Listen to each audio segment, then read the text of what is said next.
Game on, everybody! The semi-finals, a best-of-3 series here at the Masters Clash qualifier number 2 between Washed Up and Feel the Heat. And the attentive ones amongst you might now ask themselves like, wait a second, Khaldor, what are you talking about best-of-3? I thought it was a best-of-5. We looked at Masters Clash qualifier number 1.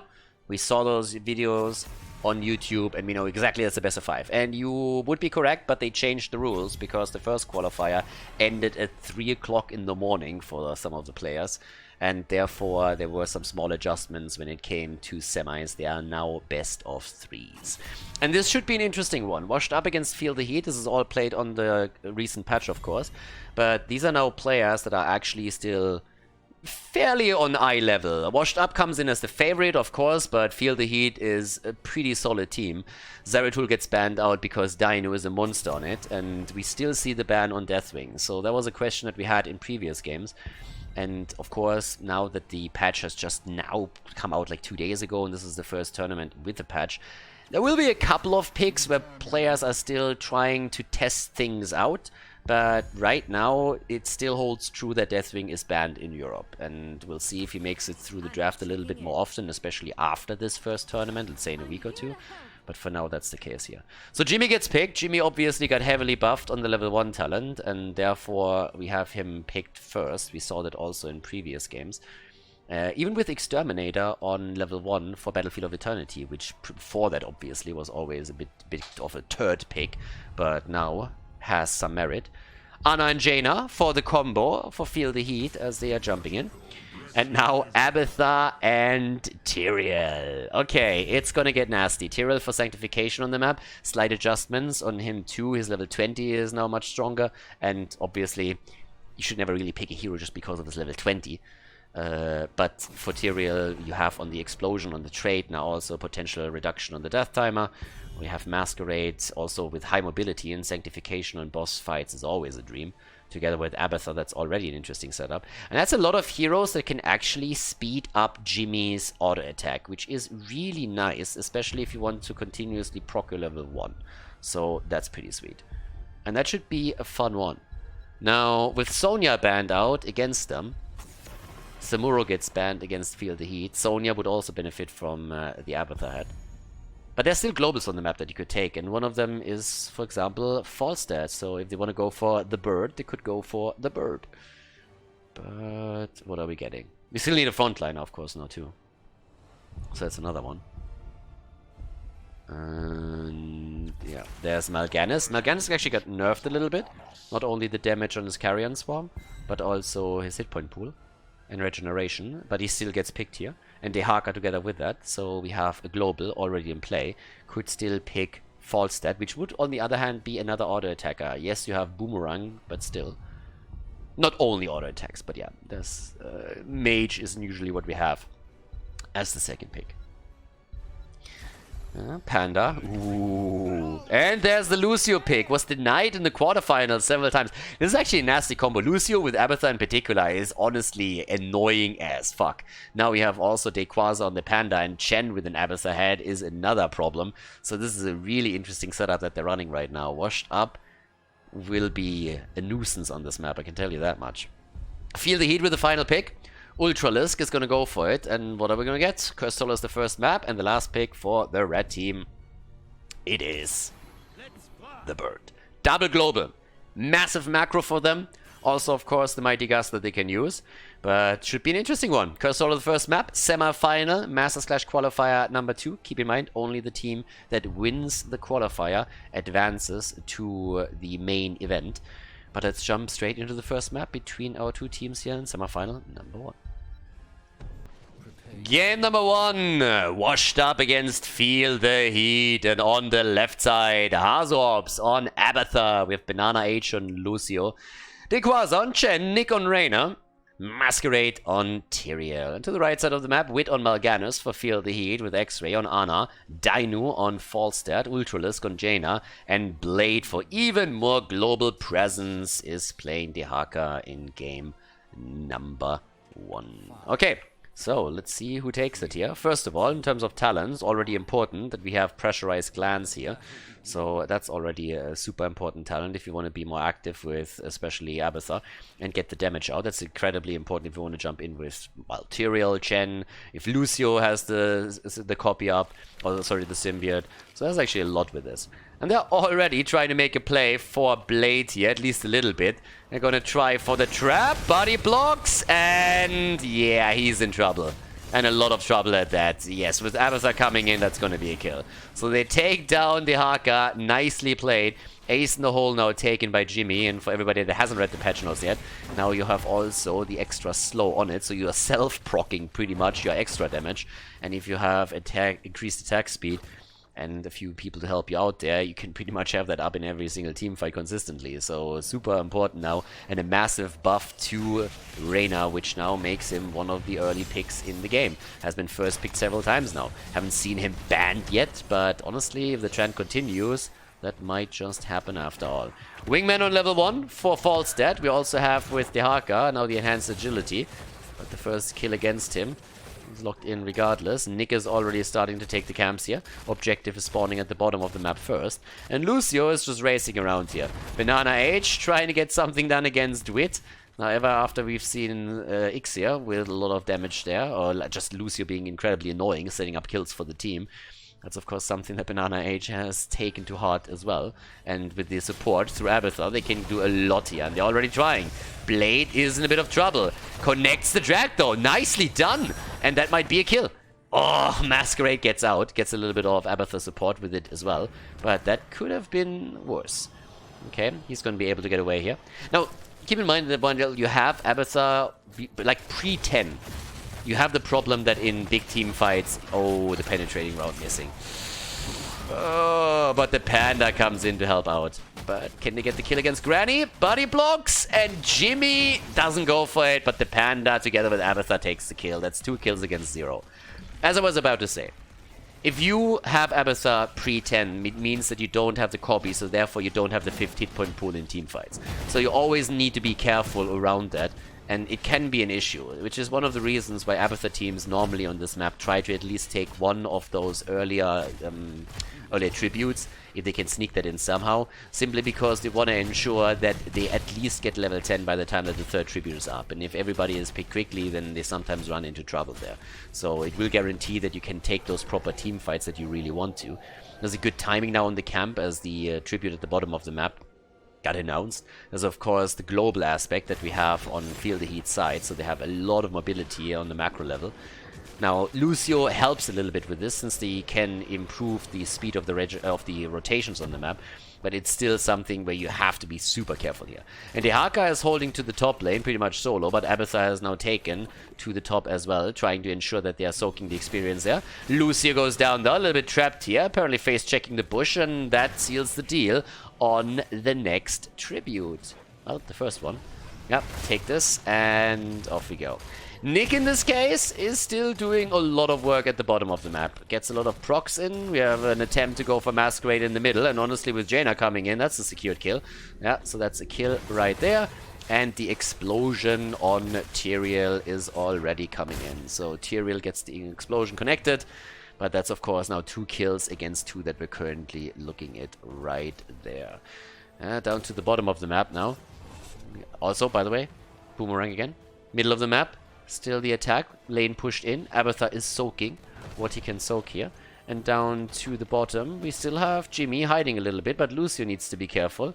He's dancing around here, and he can't really be too aggressive with this, because there are still some heroes that can lock him down. And once that Wit, for example, gets a connect, it's going to be extremely tricky for him to make any play here, because the Haka can follow that up with a quick tongue whenever. Falstad in trouble himself, up at the top. But the next tribute is now announced. Level 7 talent, still Mule for Abathar after he went for Needlespine on level 4. Down here, a bit of aggression against Wit. All of these rotations shouldn't really do too much. Unless there's really a trap setup like we've seen earlier against Lucio, it shouldn't be too much of an issue. Players are rotating around for each side, and isolated kills is the best thing that the blue team can hope for, and they actually get exactly that against Jaina. Now, they always have to be careful because Falstad and the Haka can jump into these fights, but if they get an isolation like they just did it now and then a quick kill that helps them on the experience side, and it might even give them a tribute. And that's of course what they are aiming for right now. X-Ray goes for an interrupt, but that's probably the only one that he's gonna get. If nobody else is helping out on this end, then the tribute will be grabbed by Washed Up, and that guarantees that they fight over the next few ones around level 10. Which would have probably been the case anyways, given the amount of kills that we currently see. But still, it's always a nice buffer that you have for that. So, 3 kills against 2. Abathur still at the bottom of the map. Always help out a bit more here. Darting in again. But this experience is not going to be lost because the heal and the experience globes are there. Banana Age is the one rotating in. Panda has to be in a really good spot top side because, again, you get a little bit of Abathur support against something like the bird, and then it doesn't really matter that he has a ranged attack over you. You're going to be able to do a lot of damage. Bit of a bait from Hazops as he moves out. Of course, secures himself experience and everything, but that was kind of nice. Moves in and just shows himself to Blade for just one moment. Bit of a trap, and X-Ray falls straight for it. Nice Mighty Gust though, but I think we are still going to see at least one kill here. Ring of... oh, nice. Ring of Frost, and that changes things a bit. There's the Sanctification with pausing the game. Tactical pause confirmed.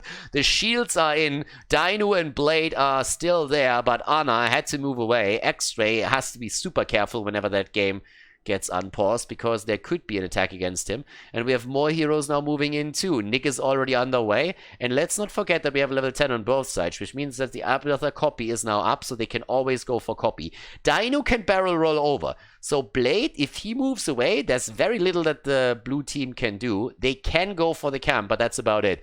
But this is a really dangerous position right now for both of them. I mean, this could go either way. With the Sanctification on the ground and them knowing that Blade is there, he's the one that is probably in the most trouble, because Dino has already used his Mighty Gust. And Ring of Frost has been used as well. Both of those tools saved Ana's ass, that's definitely true, but there's a lot of heroic abilities now that they won't be able to capitalize on during the team fight, which means from Feel the Heat's perspective, they should probably try and get out of there, since this is very likely going to turn against him. The Panda is here, can still use his ult.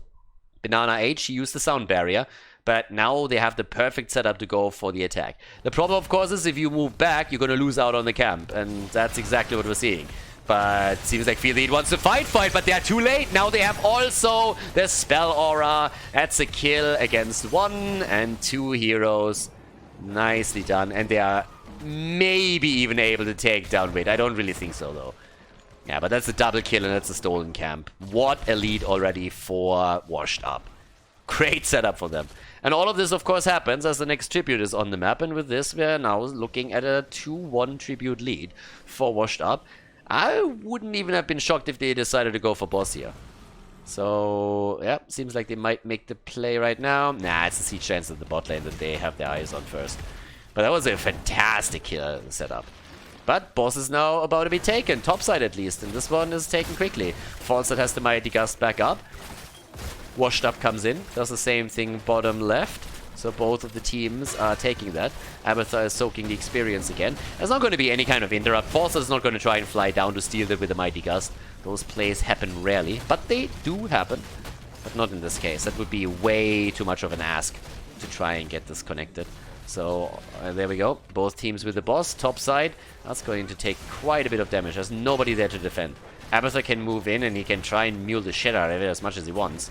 But that fort is going to fall if the 2 globes are still there. And that's the macro power of Feel the Heat.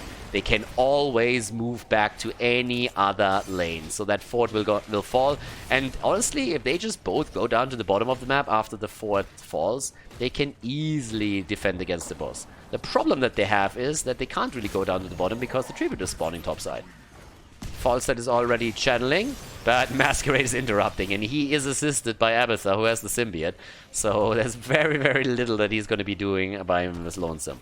But the rest of the team is rotating in as well. Blade is already looking for a drag. Yeah, does miss it though. Abathur needs to be a bit careful as well. There's the copy, yes, but the bosses are still attacking, by the way, as all of this is happening. Ring of Frost, but the kill against Ana. And the ult on Lucio's side saves Tyrael for a bit more. Hazops is nearly going to lose that copy, but they're doing fantastic here. Shields everywhere. It's just all about the shields now. They can't chase the Haka down, but they can definitely put the curse on the opponent. And Falstad gets eliminated by Dequaza. Nice. Bot lane Ford has, by the way, been dropped. Abyssar, oh my god, and they actually jumped in and took the Haka down. The Haka annihilated over here. Boss has just fallen on the left side. Now we have Jaina trying to defend the bottom of the map. And they're chasing, of course, as they're looking to eliminate every single Ford. But they are also going for keeps now, and this is exactly what they should do here. Try and ignore the forts, they're gonna fall to the minion waves anyways. If you can push in because it eliminated a few heroes, then be aggressive with it. That's exactly what Washed Up is doing. They have also a talent advantage. It's now gone, but still, it counts. Yeah, bot lane is getting pushed. This entire wall is opened up. It's a big victory at this point for Washed Up. Feel the Heat is... I don't want to say on the ropes yet, but this is painful. For them, this is tricky. 8 kills against 2, 2-level lead now, and they are trying to go for another kill, and Wit is already in trouble, especially since the sanctification was being used here. Nano boost, that's nice, connects only with 1 though, but if they can get the kill against Nick, and indeed they can, then they will definitely shut this attack down. Top 4 has fallen as well though, and they're still looking for a potential counter kill. There is still a copy up. We have a double Tyrael moving in, there's shields galore, but now we're looking at kills against the blue. Or maybe we're not. Banana H helps them to retreat. Bottom keep, by the way, is falling, guys. Tyrael is down. Tyrael is down, gets the detonation off, therefore 10% reduction on the death timer. But as you can tell, this keep is in trouble. Can Abathar actually snipe that? He's trying, and no!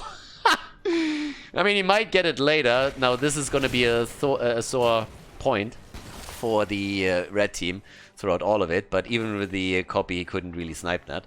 So, unfortunate for him. 16 talents now against 13, but the invade on the camp by Feel the Heat as they are trying to capitalize on the fact that they just took a couple of heroes down.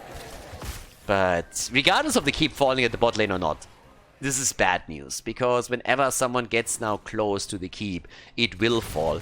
And if the boss at the bot lane is taken by Washed Up again, that keep, of course, doesn't even stand a chance for even half a second. So it's going to be a core attack. So really, really great setup now. And, of course, Abathar is pushing these lanes out. He has the symbiote everywhere active on the map, pushes lane after lane out now, and that's a massive issue. The good thing for the team in red is that they have those 2 globals. That was already a huge deal when they were pushing with the boss earlier, but it's going to be an even bigger deal defending against Abathar pushes and the setup. But it seems like they're just gonna jump in here. Yeah, Mule gets dropped even as well, and they're trying to just get the damage in, and indeed in this case they did. So there we have it. Mule, symbiote, Toxic Nest, it's all there. Nobody had to jump in to take it. Abathar was able to just drop all of it by himself. Nicely done. So, and right now, 9 kills against 5, level 16 on both sides, which gave us blind as a bat. The fight is already happening, and this is a big one with the tribute spawning at the bottom of the map. They're trying to go for Blade, and he's dead. No Mighty Gust is going to save the Haka in this case. Everybody else is on the run now. Everybody else is just trying to escape from this. And with another tribute now taken, or about to be taken by Washed Up, they have an incredible lead. It's a level ahead, 5 kills ahead, keep destroyed at the bottom of the map. Bosses are, by the way, back up, and this is gonna likely be an approach for core. The only reason why you're taking bot boss is because you want to go for core. I guess they could instead rotate into the mid lane and take the keep. Let the opponent defend the boss as core is getting attacked, and then do that. Tyrael... He has Burning Halo and Sword of Justice. There is no hold your ground here. So it's not like he can jump in and take that away. But this is nasty. Yeah, so now they can really decide what they want to do. They're already pushing the mid lane out. So they have a chance to go for the keep. The keep is going to fall if they want it. The question is just, do they want the keep? Or do they say that even without a talent advantage, they're just going to make the play for core? And the boss at the top lane, of course, can easily take Washed Up's keep down. So that's the downside here. So they need to be careful with this. If they want to go for core but they don't drop it now, that's a problem. They have Mule though, so that's another huge advantage that they can run right now. Yeah, but they're already starting to poke here. They're poking in and out just a little bit, escorting that boss in as they do. And in we go. As the first boss is immediately getting focused. Nano boost hits Mal'Ganis. Nano boost on Mal'Ganis, not Jaina. And they're going straight in for the core here. Gust is already being used. Core is losing shields as we speak. We're only 13 minutes in. And the boss is down. Boss is down and they didn't get a kill. And up at the top, again, they're losing this. Now Mal'Ganis has fallen, but the top keep is likely gonna fall. Core has taken some damage, but it definitely didn't take enough just yet. They need more. They still have the chance to take it down, and they should be able to if they just focus on it. There's the Ring of Frost. Ana is dead, and Nick is firing away at the core. There's the shield, there's the sanctification. 50%, 40%. It's dropping quickly. It's dropping way too quickly. They're going to get it here, especially since the Haka is now dead too, and the rest of the red team is already on the run. Dino is about to fall. Ultralisk is already down, and that's the end of the core, and that is game number 1 taken by Washed Up as they claim victory on Cursed Hollow.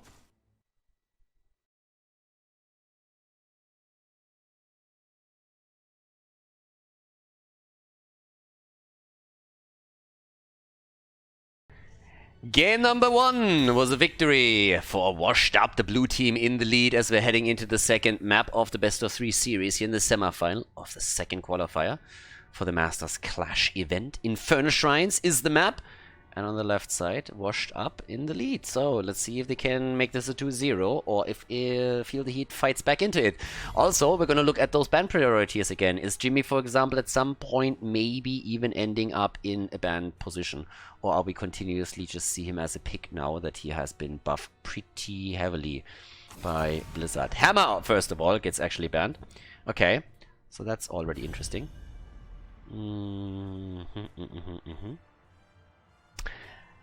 Hammer on this map has been played by Hazu a lot.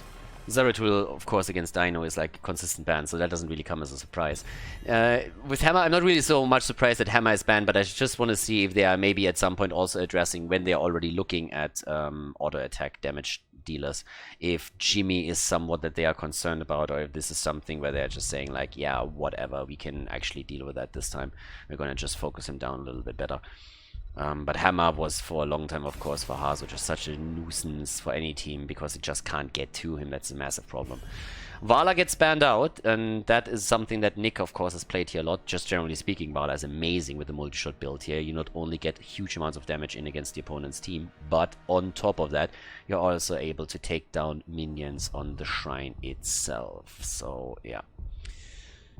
But okay, first pick. What are we going to see from Field It? Deathwing not banned. Maiev gets banned, Zeratul gets banned, Deathwing is in. So yes, the latest patch has definitely changed priorities slightly. Deathwing was nerfed again, and now is not a ban in this series. This is going to be an immediate pick now that we have Washed Up actually with an opportunity to grab him.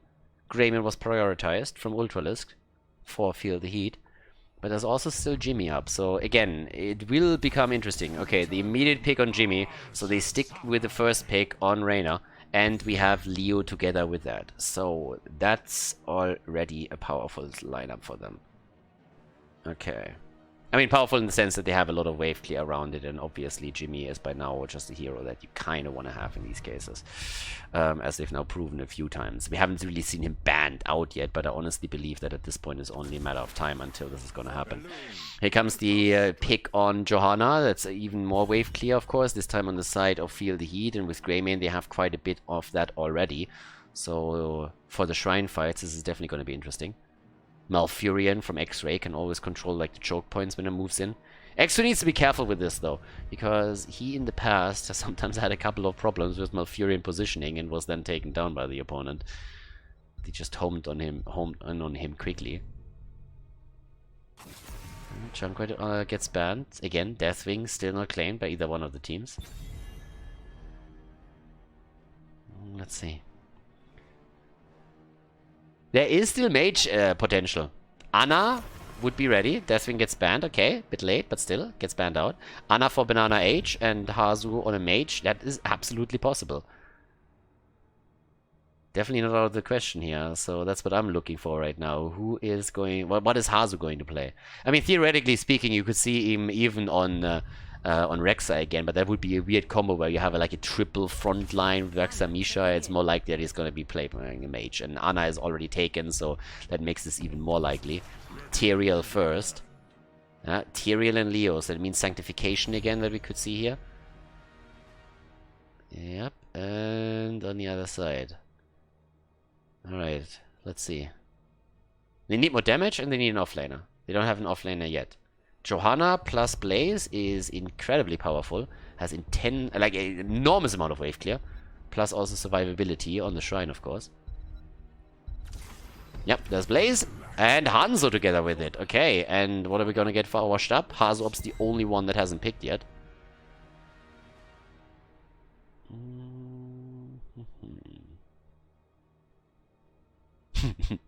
I like how they're actually delaying this right now. I really am curious to see what he's playing. Honestly, earlier I would have opted for Gul'dan, but I'm curious to see what the choice is. Well, Hazu with Gul'dan. Okay. Infernal Shrines, ladies and gentlemen. Game number 2, Washed Up against Feel the Heat, the semi-final. Can Washed Up make it to the grand final now, or will Feel the Heat force a third map in the series? Game number 2, everybody! Infernal Shrines is the map, and Washed Up is in the lead. On the left side, Hazops with Gul'dan. We have Nick on Reyna, Banana H on Ana, Dequaza on Leo, and Masquerade on Tyrael.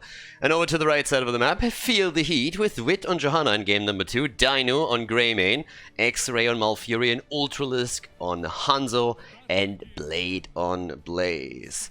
Alright, let's get to it and actually see which team takes the victory here. Best of 3 series, obviously, at the Masters Clash. So the big question is, can Feel the Heat come back into it and take the win and force game number 3? Or is Washed Up simply going to roll over them to clear their 2-0 victory?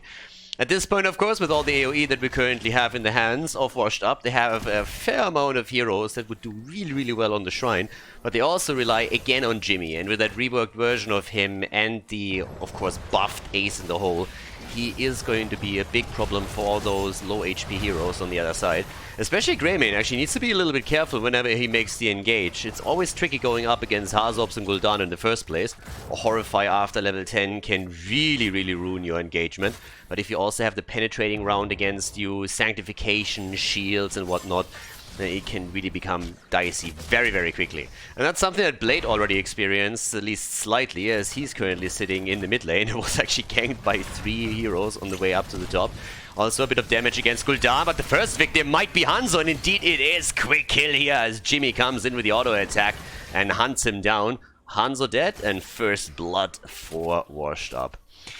Yeah, the team around Hazops currently definitely one of the strongest in Europe still, and it's honestly a massive skill gap that these guys and the fan club have over most other teams.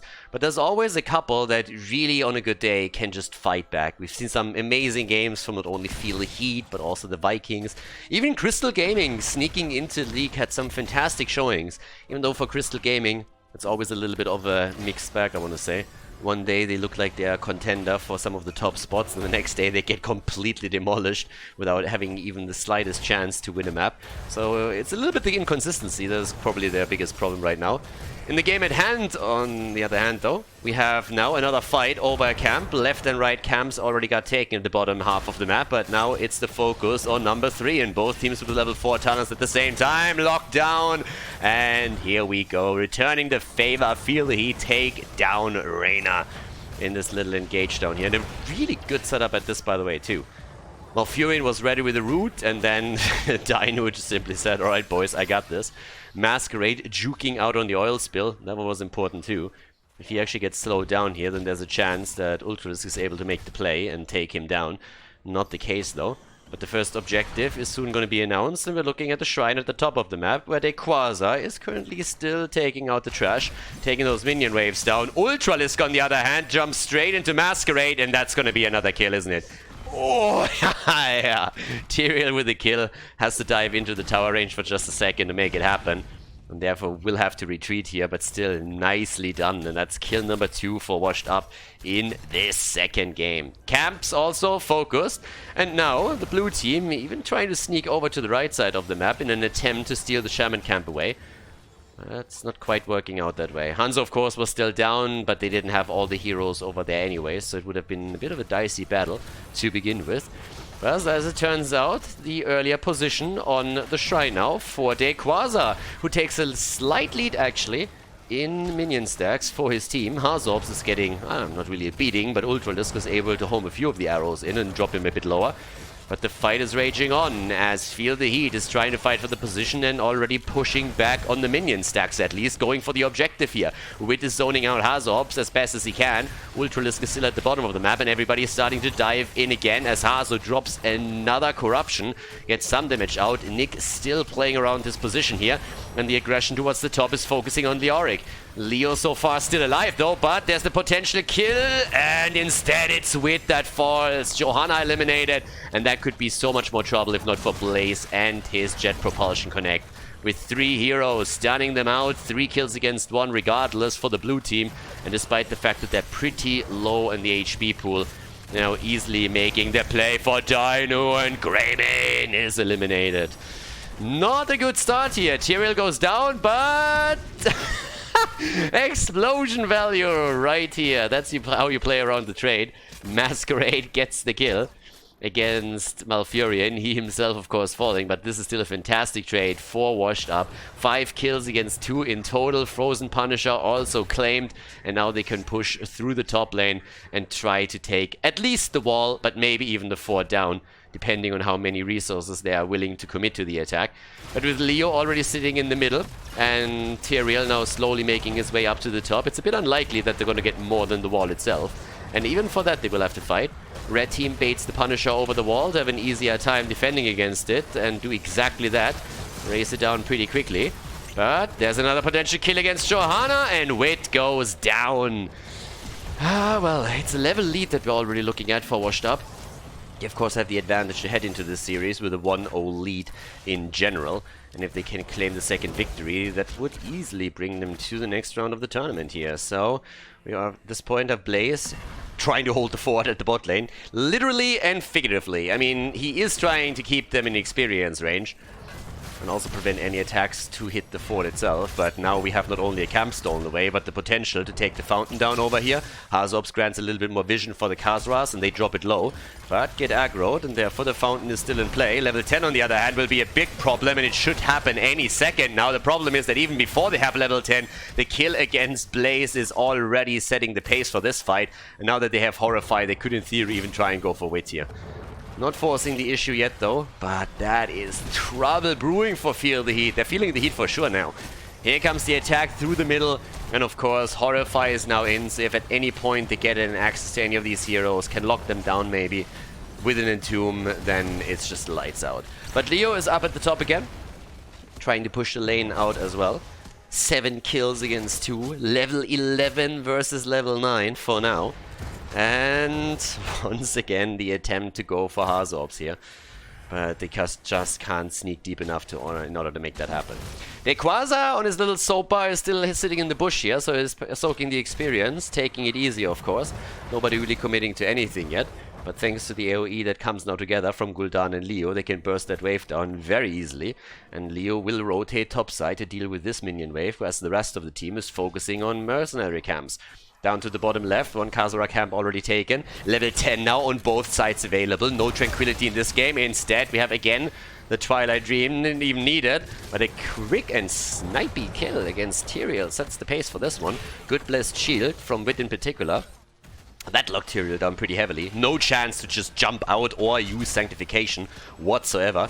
And that's exactly the kind of plays that we need to see from Feel the Heat now. They need to try and make these plays where they get instant kills, quick kills, thanks to Greymane, set up with Johanna, good stun, maybe a follow-up even on the side of Blaze with the jet propulsion. But also, theoretically, we could see that Twilight Dream playing a huge role there. And let's not forget, we also have another stun available for them. With the Heroic coming in on Hanzo's side, we have the arrow again. And that's another big stun in their arsenal that they could use to create a huge CC chain to lock a target down and allow Greymane and Hanzo then more time to take those heroes apart. And if you get a quick kill before one of those shrines activates, then you are in a really good spot to win the objective and then carry the momentum to your opponent's side of the map. The problem that we now have for Feel the Heat is that with the Shrine activating in just a few seconds, it seems more and more likely that Washed Up is going to grab their level 13 talents just in time for the big fight. And that will make it incredibly difficult for Feel the Heat. It's one of the reasons why they're so aggressive around the early stages of the Shrine now, because at this point it was still an even battle. Now the tides have turned, since Washed Up have their level 13 talent, and they are putting it to the use immediately, with aggression coming in on the Shrine and trying to force the fight here, whereas Feel the Heat is playing around the choke point, trying to make sure that they still have a bit of access, poke from the outside, and maybe still win the race. But it's dicey, it's tricky, it's a problem. And in comes Dequaza again with another mace to the face as he's going for a Blaze, but also the Horrify after the Entomb, the kill, Malfurion down, the interrupt on his ult, Sanctification on the ground, but they're going for more, they're going for Wit, they're going for Blaze. Blaze already down with Dino and Ultralisk make it out. But with 36 stacks to 26, there is no doubt anymore who's going to take Punisher number 2. A second Punisher for Washed Up as they barrel through the bottom of the map in an attempt to take down the first fort of the game. Leo has rotated towards the top again, holding the experience, trying to also take the opponent's Shaman camp down, while he is pushing their own camp into the fort. Could get a lot done here. I expect that Blaze is actually going to go topside to meet him and defend the fort as much as possible, but they are taking damage everywhere now. After the fort bot lane has fallen without any resistance whatsoever, we now have another camp taken, the push to the middle, up at the top as expected. Leo's currently doing his thing, and can very likely also, if not drop the fort, then at least get it incredibly low. They try to go for a play against Ultralisk. Didn't quite work out. Masquerade gets some extra damage in, but has to jump out again. Fort in the mid lane has fallen now, though. But you can already tell that topside Fort is very likely also going to be obliterated. Since Blade... Bonk all you want, baby. But that's a bad spot to be in. Johanna comes in to defend. And Blade actually makes it out. The Fort even alive. But it's a 2-level lead. 15 against 13 right now. Yeah, well, you look at the damage output, Hanzo sitting at 26k, which isn't too bad. Top damage in the game, actually. Jimmy only at 24. But then you look over to the kill count, and it's a very different picture. I mean, first of all, there's pretty much no fort available for Feel the Heat anymore. The one at the top is so low that you sneeze once, and that thing just falls over. So that's the next thing. But in addition to that, 9 kills against 3, and yeah, it's rough. With level 16 talents so close now for Washed Up, they will have a massive advantage. Unless there's a few kills now, the problem is they're for the wrong team in that sense. Another kill for Washed Up. Oh my god, they're showing no mercy. What an Entomb, and the follow-up from Gul'dan. Quick kills right there. Greymane down, Johanna dead, 3 kills against 0, level 16 talents, 12 kills versus 3, and now the move through the bottom of the map. They're already pinging X-Ray and Blade in an attempt to lock them down too. I don't think that's gonna happen, but of course this keep is not going to make it. Way too much aggression right now from Washed Up, and they just play a fantastic game. The coordination on their end is absolutely brilliant. Spot on Entombs, followed up by Hazorbs with a Horrify, annihilate hero after hero, and there's just nothing that Feel the Heat can apparently do about it. The next shrine is going to spawn in the middle of the map, but the keep at the bot lane is now down. There's still a 2-level advantage for the blue team, and together with that, they have, of course, the talent lead.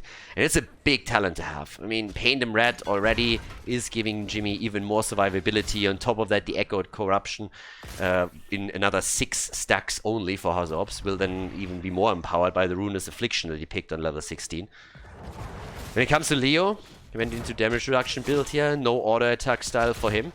We've seen that Mithril Mace set up a few times in the past. Not only Chris has played this in Season 1 quite a bit, but of course depending on the opponent's heroes, we see it a bit more often. But in this case, standard setup for Leoric. They're starting to take the opponent's camp away, and honestly Feel the Heat has to make a decision at some point. Do they want to take a fight now? Do they allow their opponent to take the camp away? It's half a level until 16. I'm not sure if that's really the smartest choice here. They try and go for the Blessed Shield, but it doesn't connect, and now they get locked down again. Not really the best look for them. The arrow connects, but it's a kill against Malfurion that starts the fight. The follow-up against Reyna is there, though. Maybe a chance to come back into this, but there's still no level 16 talent. Oh, Dino, the kill against Ana. Feel the Heat with a follow-up on Gul'dan, and they actually make it happen. Big gamble that they just took. Very big gamble. Let's be honest, half a level is not a lot to soak until you have even talents with your opponent. So the smart choice, the normal choice that we would advocate here is to wait for level 16 talents. That would have been the smarter play to make. And they still fought in that spot and were able to get a couple of kills in. Now, that didn't give them too much... I mean, it gave them a couple of kills and some experience, but they still lose Greymane now. And if Masquerade makes it out, then that's a pretty good look for them. But Masquerade is low and is still able to get away. Oh, clutch! Ultralisk nearly got the connect, but not quite. And the more time they buy, the more heroes are, of course, going to be back on the battlefield. That's exactly what we're going to see on this shrine, where another Arcane Punisher is being fought over.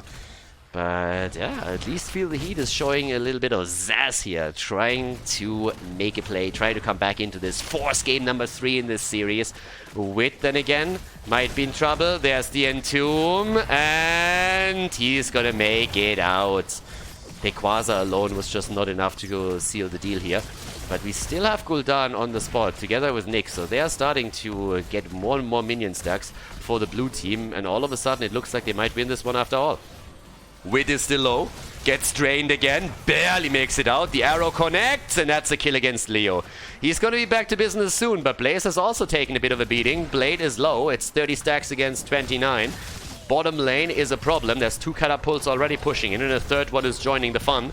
So if that fight is going to be drawn out even more, then it's a problem. Blades, oh my god, Blade actually goes down. Ana's damage over time does it, and the Arcane Punisher is taken by the team in blue. Washed up with another objective, and in addition to that, they're looking for more kills. They lose Tyrael, but they kill Greymane in the process. And that's 4 catapults on the core down to the bot lane. So we're only 14 minutes in, but as you can tell, that core is already taking quite a lot of damage here, down by nearly 30% as we speak. And that doesn't even account for the fact that we have that big push coming through the middle, with nobody baiting that Punisher over at this point in time, which of course translates directly into another keep that will most likely fall. Level 20 talents for Washed Up now, also ready. 63% on the opponent's core. We have Buried Alive now. Leo is there, could always drop it, and does, and this could be another double kill. They're going in for Wit, they're going for X-Ray, all of them low. Blessed Shield gets used defensively. The boss, by the way, not even going for the keep anymore, instead going straight in for the core. And what can I say? That's 2 keeps down. That's a double kill against Johanna and Malfurion, and this is obviously the end of the game, the end of the series. Washed Up with the 2-0 victory over Feel the Heat at the Masters Clash qualifier. GG, and well played.